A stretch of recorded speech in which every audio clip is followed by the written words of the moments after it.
Good morning everyone, welcome back to my channel GS world group Sandesh. आज हम लोग current से संबंधित प्रश्नों की व्याख्या करेंगे। बिहार एसआई का पेपर हो गया है 26 को और काफ़ी चर्चा में रहा है। तो मैं एक अनुमान बता देता हूं कट ऑफ के बारे में कि जनरल का कट ऑफ 63 से 66 के बीच में रहेगा और ओबीसी 60 से 63 के बीच में, ईडब्ल्यूएस 58 से 63 के बीच में रहेगा। और क्वेश्चन का पैटर्न काफ़ी अच्छा था और पहली बार आयोग ने सुचारू रूप से इस परीक्षा लिया जो विवाद से बाहर रहा है। क्वेश्चन अच्छे थे। जहाँ तक तैयारी के सवाल है कि लोग बोलते हैं कि इस बुक को पढ़ो उस बुक को पढ़ो, ऐसा कुछ नहीं। आप जो है एग्ज़ाम में अगर क्रैक करना है, एग्ज़ाम में सफलता पानी है तो कुछ एक्स्ट्रा नॉलेज रखना पड़ेगा।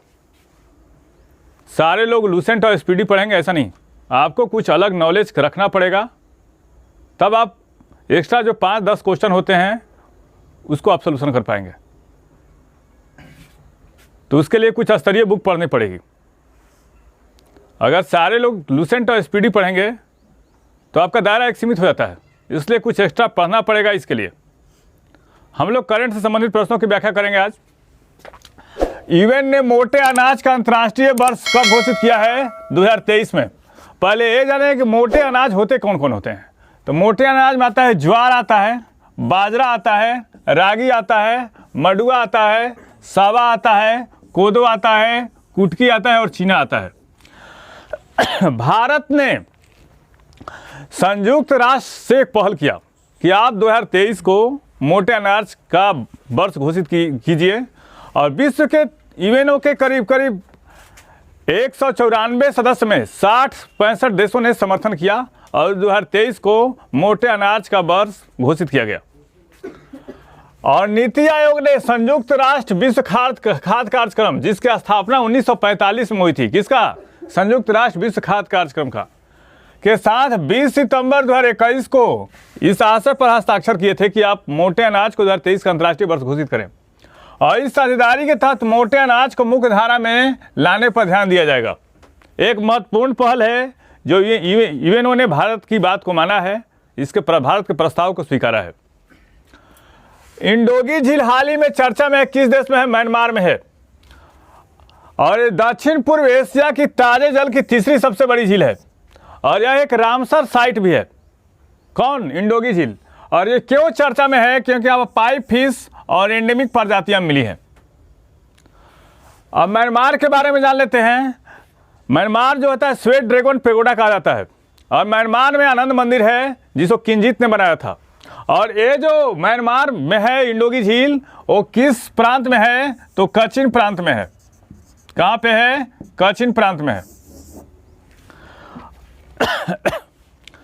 कचिन प्रांत में है। म्यांमार की राजधानी कहाँ है? म्यांमार की राजधानी है नापिता। और म्यांमार में बहने वाली महत्वपूर्ण नदियाँ कौन कौन सी हैं? तो सालविन है और इरावदी है। म्यांमार में कोको द्वीप है। म्यांमार में कोको द्वीप है जो अंडमान निकोबार द्वीप समूह से काफ़ी नज़दीक में है। और म्यांमार का रखाइन प्रांत काफ़ी चर्चा में रहा रोहिंग्या के लिए। म्यांमार का रखाइन प्रांत क्यों चर्चा में रहा? ये रोहिंग्या के लिए।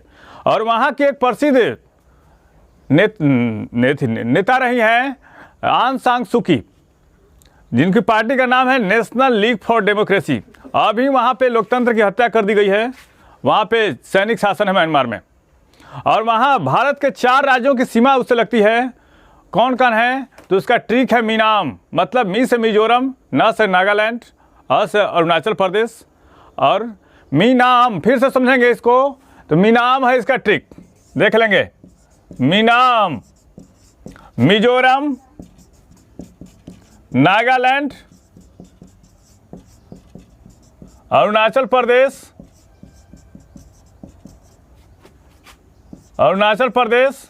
और मणिपुर। इन 4 राज्यों की सीमा लगती है किससे? अरुणाचल प्रदेश, म्यांमार से। डेसमंड टूटू का निधन हो गया। वे कौन थे? वे दक्षिण अफ्रीका के मुख्य धर्माध्यक्ष और अंग्रेजी विरोधी आंदोलन के प्रमुख चेहरा थे। और इनको कौन कौन से अवार्ड मिले थे? इनको गांधी शांति पुरस्कार 2005 मिला था और स्वतंत्रता का अमेरिकी राष्ट्रपति पदक इनको मिला था 2009 में।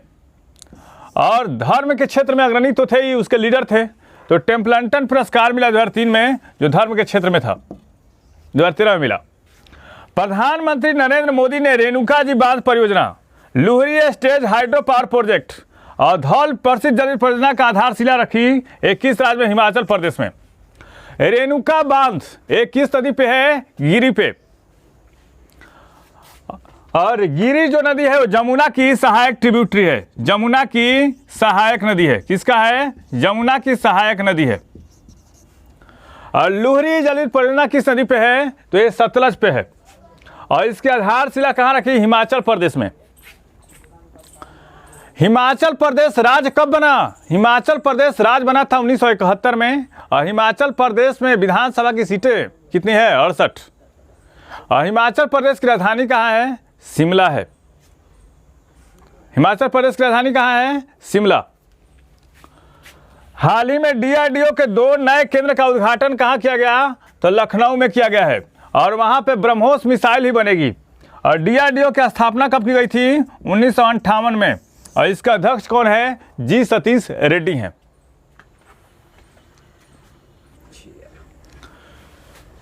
किस देश ने विध्वंसक युद्धपोत 054A फ्रिगेट, टाइप 054AP और टाइप 07 ELD-PD लॉन्च किया है? तो ये चीन ने किया है। और ये पहला जो टाइप 054A फ्रिगेट किया है ये चीनी नौसेना के लिए है। और 054AP किया है ये पाक नेवी के लिए है।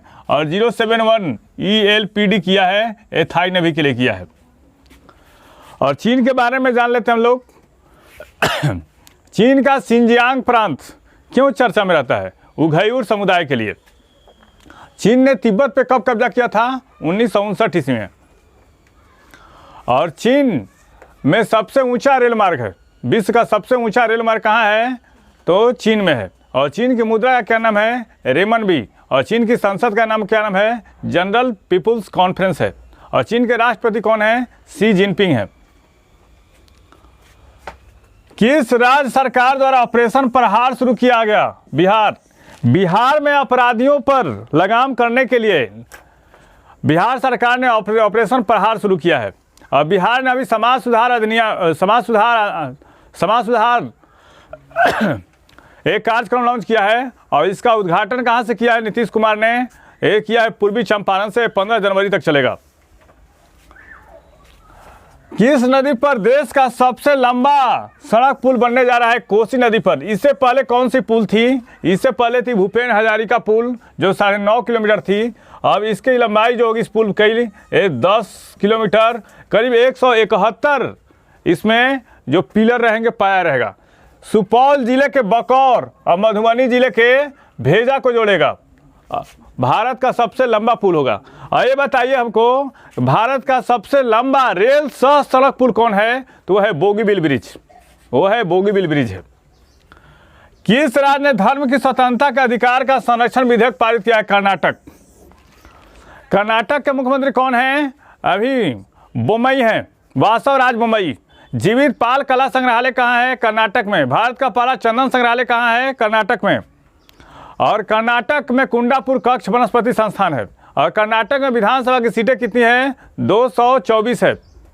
और कर्नाटक का रत्न किसको कहा जाता है? कर्नाटक का रत्न कहा जाता है मैसूर को कहा जाता है। कर्नाटक भटकल बंदरगाह कहाँ है? कर्नाटक में है। हाल ही में जारी गुड गवर्नेंस की सूची में शीर्ष राज्य कौन है? तो गुजरात। और दूसरे स्थान पे कौन है? महाराष्ट्र है। और तीसरे स्थान पे गोवा है। अभी गुजरात के राज्यपाल कौन है? गुजरात के राज्यपाल हैं आचार्य देवव्रत। और मुख्यमंत्री कौन है? भूपेंद्र पटेल हैं। गुजरात के मुख्यमंत्री कौन है? सरदार धाम भवन कहाँ है? सरदार धाम भवन है अहमदाबाद में। गिफ्ट सिटी कहाँ बनाया जा रहा है? गिफ्ट सिटी बनाया जा रहा है अहमदाबाद में। और समुद्री मध्यस्थता केंद्र कहाँ बनाया जा रहा है? अहमदाबाद में। गुजरात की राजधानी कहाँ है? गांधीनगर है। हमीरसर झील कहाँ है? हमीरसर झील गुजरात में है। और दीनदयाल बंदरगाह कहाँ है? कांडला बंदरगाह। और भारत का एकमात्र रसायन बंदरगाह दहेज कहाँ है? एक गुजरात में है। The turn over the wizard saviour of the thousand और Kashmir the quest of peace in a trouble land किसकी पुस्तक है? दो पुस्तकें हैं। ये पहले पुस्तक के राइटर हैं अरूप राय चौधरी और दूसरे पुस्तक the Kashmir the quest of peace in a trouble land के पुस्तक के लेखक हैं निर्मल चंद्र बृज। विजय हजारे ट्रॉफी किसने जीता है? हिमाचल प्रदेश ने। और वो विजेता कौन रहा है? वो विजेता रहा है तमिलनाडु। ब्रिटिश कंसल्टेंसी सेब्र की रिपोर्टों के अनुसार अमेरिका को पछाड़कर चीन सबसे बड़ी अर्थव्यवस्था बन जाएगा। ये कब तक? 2030 तक। और सेब्र की रिपोर्टों के अनुसार अगले साल में 2022 में नए वर्ष में दुनिया की अर्थव्यवस्था पहली बार 100 ट्रिलियन तक पहुंच जाएगी। कब तक? 100 ट्रिलियन तक पहुंच जाएगी। अभी एग्ज़ाम का टाइम है और जो भी दोस्त इस चैनल को देखते हैं वो अपने पढ़ाई पर फोकस करें और इस चैनल के माध्यम से सभी विषयों का तत्परक विश्लेषण किया जा रहा है। आप इस चैनल से जुड़िए, लाइक कीजिए, सब्सक्राइब कीजिए। अगर किसी को क्लास में आना है, अगर किसी को एनटीपीसी, ग्रुप डी, बीपीएससी का अगर तैयारी करना है तो इस चैनल से जुड़िए और जो ये क्लास जो चलता है संदेश में, यहाँ आइए। Thank you.